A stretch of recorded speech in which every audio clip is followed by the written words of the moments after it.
The thing I'm most proud of with our team is that really every day they come in here and they're locked into what we're doing at that present time, whether it's the way they are in the weight room, whether it's the way they are with the flexibility and the conditioning, certainly the way they are in practice, their film sessions, and they take every opponent very, very serious. And that's exactly what we did with Illinois.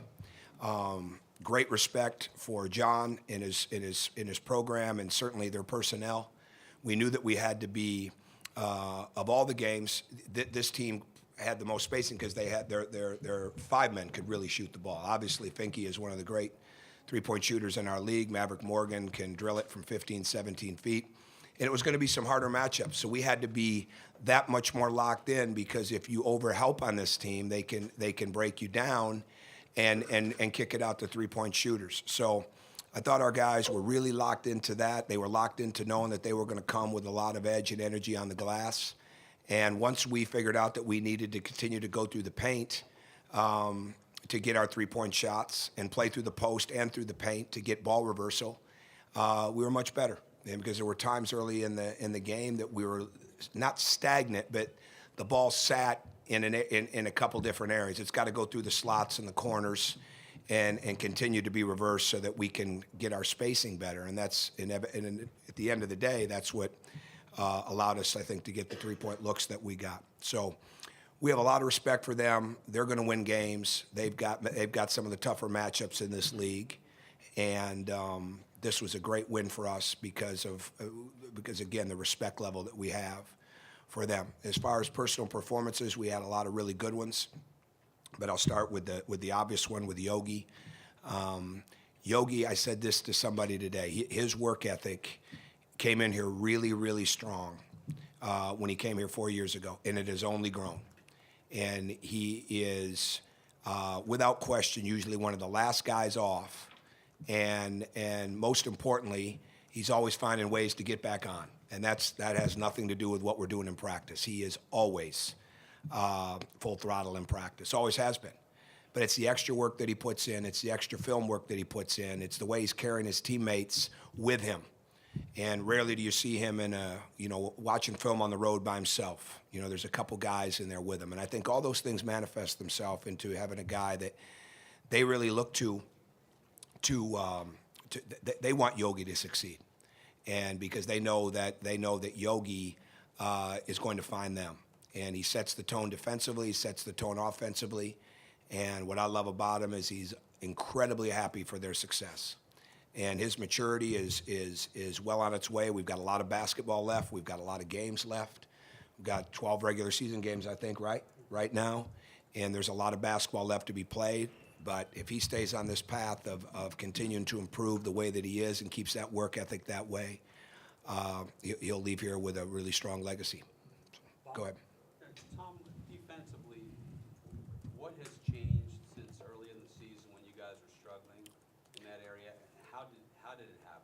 Well, I think it's happened over a period of time. We're not really teaching different things. I think I told Mike Tirico with ESPN, I said this to him today, that I went back to the Vegas game yesterday to look at some things that Dave Rice was running at Las Vegas, and I'm watching and I was going, wow. I mean, we're so different, right? Because Thomas Bryant is different. So I think it starts with there's a real commitment to the guys to get better defensively, and the freshmen have really improved. And now where OG and Jawan are on the court the way that they are, not only do they have the physical attributes, but they're getting the mental part of it as well. And it's not like we've done a lot of different things. We've just tried to get better at what we were doing. Early on, we weren't aggressive enough. Early on, we didn't have enough experience guarding good ball screens and teams that really tried to space us out. We weren't as aggressive as we needed to be with moving on the pass. We'd move on the catch a little bit, so we'd be a little bit late. But I think it's just experience. It's practicing that way every day, and them knowing that, we can score points, but our identity has got to come from what we do defensively and what we do rebounding-wise, and it starts with the transition, which is where we've really got it. We've made a lot of strides, and hopefully we'll continue to get even better at that. Tom, with Yogi, the ability to be a facilitator as well as a scorer, how difficult is that to coach, and is that unique knack that Yogi has? Oh, it's not difficult at all because he's so smart. and he's extremely smart. And he's got a very good basketball temperament. He's very cerebral, and he's playing different positions on that court that most people have no idea that he's in. And we'll do things defensively in practice. We had a situation yesterday. We changed defenses in practice against the scout team, and a couple of coaches didn't even know we changed. And they're pretty astute to it, right? It's because of the things that Yogi can do, and that's the thing. It's not the obvious that's so good about him. That's pretty clear, right? He shoots it. He's quick. He's strong. He defends. He can pass the ball. But it's the ground that he covers. It's the covering for his teammates. It's the communication that's picking up. So really, it's not hard to coach him at all because he wants to get better, and he's growing up, right? He's growing up. So never going to talk about him in past tense until that day comes. Right now, he's like all of them. It's a work in progress because he wants to get better, and there's still a lot of room for him to get better. And the more I'm around him, the more I know that his best days are going to be at that next level. I have no doubt in my mind about that. I never really have.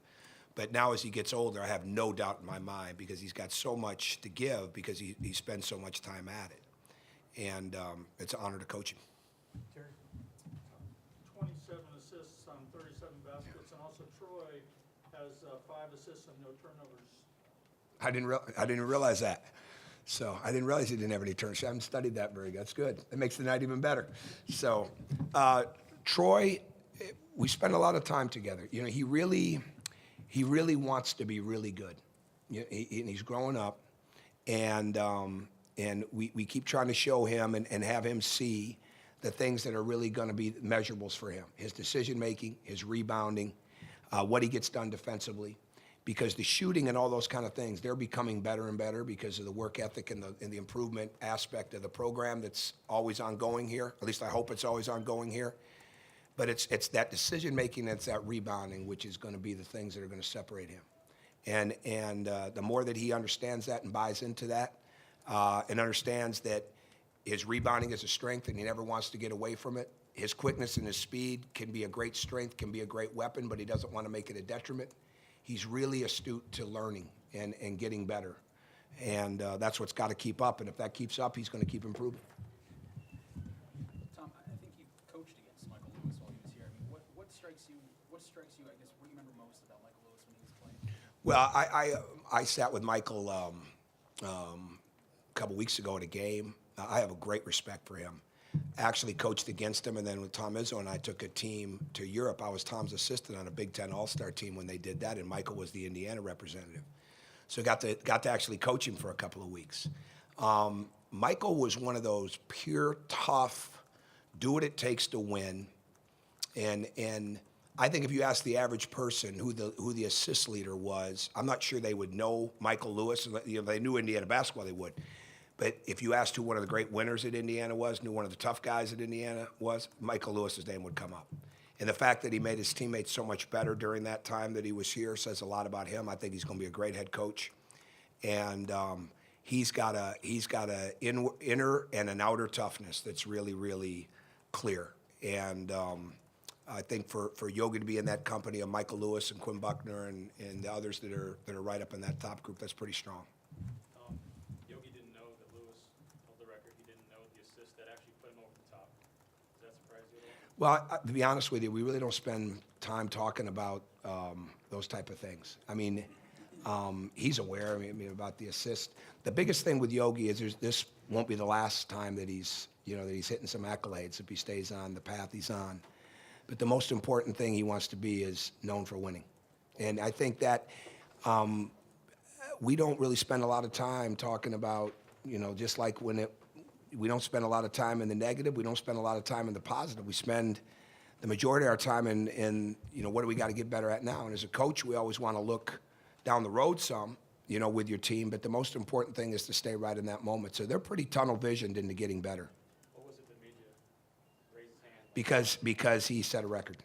And it wasn't because we won the game. It wasn't because it was a chance. We'll honor him, the right way.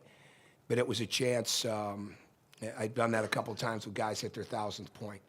I just think to me, it's my chance to show them that we wouldn't be there without him, right? I mean, it's a spur of the moment deal, and then there's ceremonies, but it's just quick, it's quick. We weren't going to stop the game, but taking him out at that point, just to make sure fans give him just a little bit extra because he deserved it. Tom, is it unfair to suggest that some of the defensive improvement has come about the time that James Blackman went out?